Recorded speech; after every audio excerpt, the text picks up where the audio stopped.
la fin d'une chose que son commencement. Ça veut dire beaucoup de choses. Mieux vaut la fin d'une chose que son commencement veut dire que euh, tu peux avoir commencé quelque chose maintenant et tu es en train de passer par des difficultés, des tribulations. Cela veut dire que ce n'est pas grave parce que c'est à la fin que nous verrons comment est cette chose et comment tu as réussi. Le début n'est pas important. C'est important, mais ce n'est pas l'essentiel. C'est la fin qui compte. C'est la fin qui est importante. Nous savons tous que tout début est difficile. Quand on commence quelque chose, on est exposé au découragement, à l'abandon, au doute, à la peur de l'inconnu, etc. Mais à force de persévérer, on peut aboutir à un bon résultat. En général, entre le début et la fin d'une chose, il y a l'incertitude. Mais pour nous, enfants de Dieu, cette certitude s'appelle certitude qui est en fait la foi en l'Éternel. Par la foi, sache que tu as un avenir prospère parce que tu as placé ta confiance, ton futur, ton espoir en Jésus, ton espoir dans les mains du Tout-Puissant. Donc, ne crains point, ne crains rien. Les gens peuvent se moquer de toi aujourd'hui. Les gens peuvent dire ce qu'ils veulent de toi. Ils peuvent rire dans leur salon. Dire, ah, tu l'as vu, oh, elle a changé. Elle est devenue comme ci, elle est devenue cela. Tu l'as vu, oh, il n'a plus de voiture. Ils peuvent rire. Oh, il n'a même pas d'argent, il paraît qu'on a coupé le courant. Il paraît que, je prends des cas concrets. Il paraît qu'il ne mange pas assez chez lui. Il paraît que sa femme est partie. Il paraît que ceci et blablabla. Bla, bla, bla. Beaucoup de choses, de méchantes choses. Mais ce n'est pas important. Vous savez, même après plusieurs échecs, il y a toujours possibilité de repartir à zéro. Il n'y a pas de honte à repartir à zéro. On n'a pas besoin de regarder l'âge, on n'a pas besoin de regarder les circonstances. Il faut toujours garder espoir et repartir à zéro. Il ne faut pas hésiter du tout à repartir avec à zéro, parce que les échecs et les mauvaises expériences que vous avez eues, vous pouvez les considérer comme des expériences. C'est-à-dire, à partir de l'échec que vous avez fait, vous savez que si vous devez recommencer, vous ne referez pas la même chose. C'est-à-dire, si j'avais fait ceci et cela, ça donnait tel résultat, alors je ne veux pas faire cela parce que je ne veux pas connaître l'échec. Donc, je vais changer ma manière de faire. Donc, c'est cela qu'on appelle l'expérience. Ça vous apprendra à mieux faire. Et il ne faut pas le voir du mauvais côté, il faut voir du bon côté pour dire que je peux mieux faire. Voyez, les hommes d'affaires qui réussissent, ce sont des gens, si vous lisez leur histoire, il y a des livres qui parlent des hommes d'affaires qui ont réussi. Regardez un peu leur trajectoire, lisez et vous verrez qu'ils ont aussi connu des échecs, ils ont aussi connu la moquerie, ils ont aussi connu des temps difficiles où ils n'arrivaient pas à payer leurs factures, c'était difficile de joindre les deux bouts. Mais à force de persévérer et avec la grâce et la faveur de Dieu, ils ont réussi à mettre sur le marché ce qu'ils ont créé. Ils sont devenus des personnes célèbres, ils ont réussi, ils sont devenus riches, et leur vie a changé. Il faut savoir que quand on a le souffle de vie, il faut toujours savoir qu'il y a de l'espoir. Surtout, nous les enfants de Dieu qui marchons avec le Christ, nous devons savoir qu'il ne va jamais nous laisser tomber. Il est toujours à notre côté et il est pour nous et avec nous et il veut notre bonheur. Il veut que nous puissions avoir la vie en abondance. La vie en abondance, la santé en abondance, les finances en abondance, tout en abondance avec Jésus-Christ. Il veut changer ta vie. Si tu m'écoutes et que tu es découragé, je t'exhorte à ne pas être découragé. Le découragement est humain, mais tu peux te relever et repartir à zéro, refaire à zéro, avec un rien du tout. À partir de zéro, tu peux partir à zéro et repartir et réussir ce que tu auras commencé. Ne te décourage pas, parce que se décourager donne la mort de toute chose. Te décourager, c'est enlever ton espoir. Se décourager, c'est dire tu ne verras pas ton lendemain changer. Tu seras toujours dans le train-train et dans la difficulté, dans la moquerie. Mais il doit arriver un jour où tu dis non, enough is enough. En anglais, on dit enough is enough. C'est-à-dire assez, c'est assez. Je me revote comme ma situation. Je refuse de souffrir ainsi. Je refuse de subir la colère du diable. C'est-à-dire, il veut me maintenir dans la souffrance, dans la moquerie. Je refuse cela. Il suffit que tu prennes la décision de dire, je veux changer les choses. Et tu verras que Dieu sera avec toi. Parce que Dieu peut faire des miracles, mais il attend que tu te lèves. Il attend que tu prennes la décision. Et il attend que tu te lèves pour que lui, il te suive et il te fortifie et il te guide. Mais cela dépend de toi, de ta volonté. Vous savez que Dieu est bon, mais il nous met aussi à l'épreuve. Nous avons l'exemple de Job qui nous montre que Dieu a voulu tester la foi de Job. Ce n'est pas parce que Job a péché.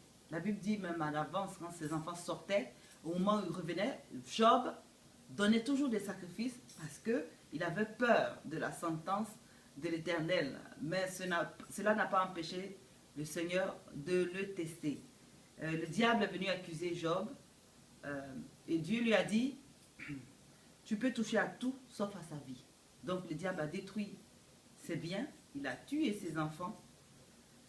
Job a connu toutes sortes de moqueries, toutes sortes de souffrances, mais il est resté intègre, il n'a pas changé, il a aimé son Dieu comme il fallait.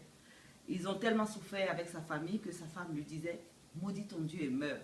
Il a dit non, quand les moments étaient beaux, quand c'était bien, je bénis mon Dieu, et ce n'est pas quand c'est difficile que je dois maudire ou murmurer, je dois toujours le bénir, parce que je sais que tout concourt au bien de ceux qui aiment Dieu, et qu'au dernier moment, mon Dieu se lèvera.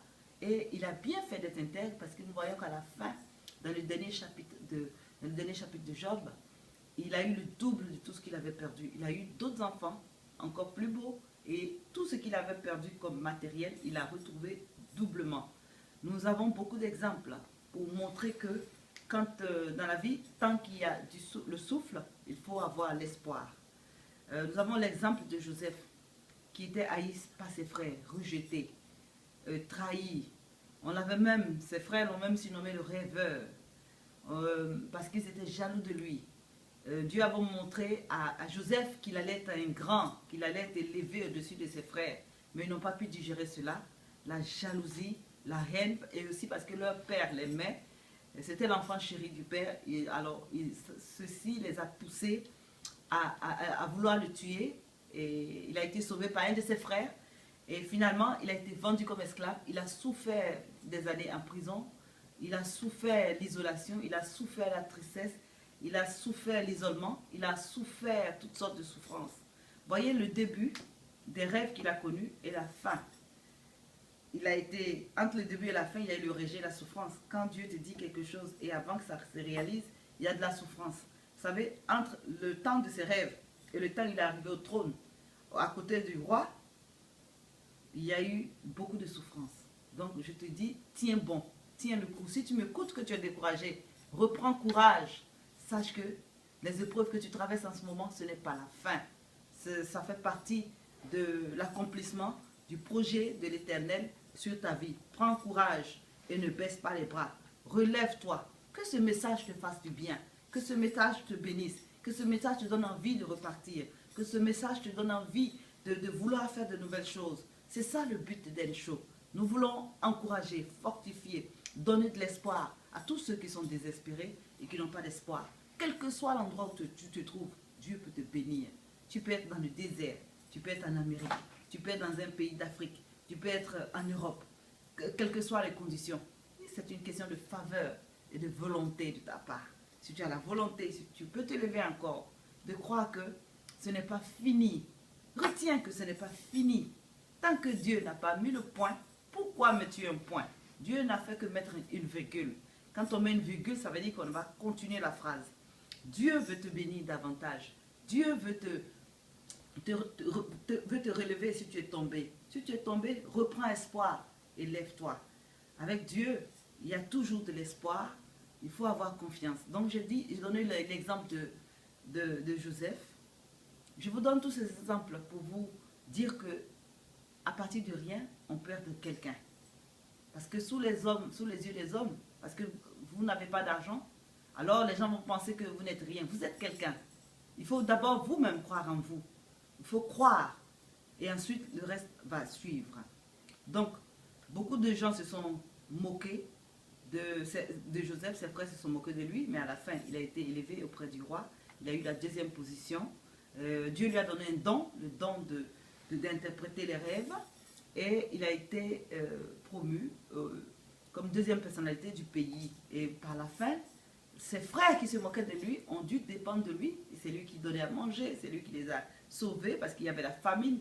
Il a été celui que Dieu a utilisé pour bénir les frères. C'est-à-dire, il a eu aussi le pardon. C'est-à-dire, quand Dieu te bénit, il faudra pardonner. Mais ça, c'est un autre chapitre. On parlera de ça une autre fois. Donc, nous continuons dans les exemples. Nous avons l'exemple de Hadassa, qui est Esther, la reine Esther, qui s'appelait Hadassa, qui sa condition était orpheline, esclave, qui est partie en esclavage avec son oncle Mardoché, mais qui se retrouvait du jour au lendemain à la tête du pays, à côté du roi, en tant qu'épouse du roi, dans un pays étranger. Sa situation changeait. Elle pouvait se dire, mais il n'y a plus d'espoir. Mais Dieu n'avait pas dit son dernier mot. Le dernier mot, la fin d'Esther, c'est qu'elle devait devenir reine, l'épouse du roi. Et au travers d'elle, le peuple de Dieu a été sauvé. Dieu a un plan avec toi. Dieu a un plan avec ta vie. Dieu avait un plan avec ton témoignage. Dieu a un plan avec ta fin. Tant que Dieu n'a pas fini avec toi, tu seras toujours avec lui. Il sera toujours avec toi. Dieu doit finir ce qu'il a commencé avec toi. Il travaille à ton avantage. Ne te décourage pas. Toute situation que tu traverses en ce moment, ça fait partie du plan de Dieu. Prends courage. Nous avons aussi l'exemple de David. David était tout petit, le dernier de sa famille. Il n'était pas considéré. Et il était derrière les brebis de son père. Il était petit berger. Mais de fil en aiguille, si vous prenez le temps de lire la vie de David, vous allez voir que de petit que, d'après les gens, il était tout petit, mais il est devenu le roi, un des grands rois d'Israël. Les plans de Dieu ne sont pas nos plans. Les plans que Dieu a prévus ne sont pas tes plans. Dieu a des grands plans pour toi. Je viens te renouveler cela, de savoir que Dieu a prévu de grandes choses pour toi. Prends espoir. Un exemple concret, récent, auquel nous avons tous assisté. L'exemple du président Obama.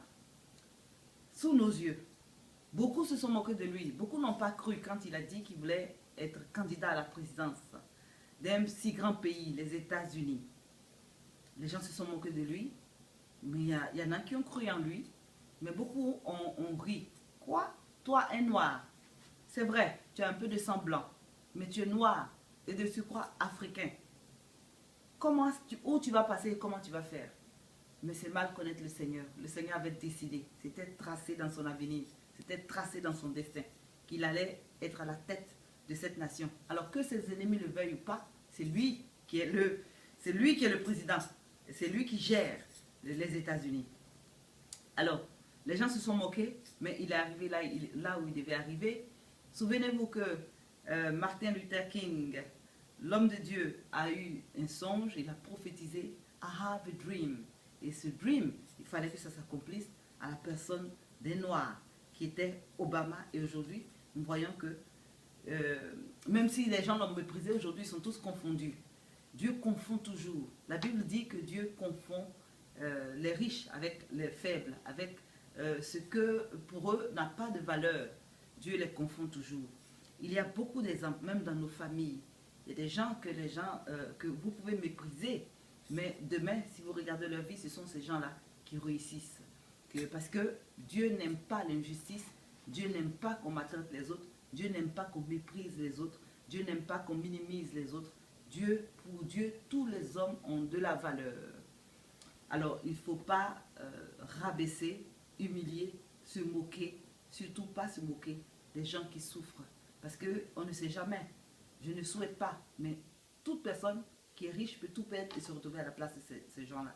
Donc, ce n'est pas parce qu'aujourd'hui ils n'ont rien qu'ils ne sont pas quelqu'un. Ce sont des êtres humains, ils ont le même sang, ils ont le même souffle de vie.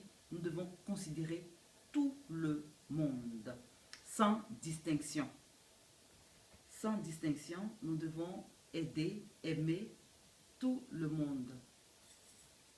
Les personnes en qui personne ne croit, ce sont celles-là qui réussissent. Les personnes pour qui les gens pensent qu'ils n'ont pas de valeur, ce sont celles-là qui, à la fin, vont surprendre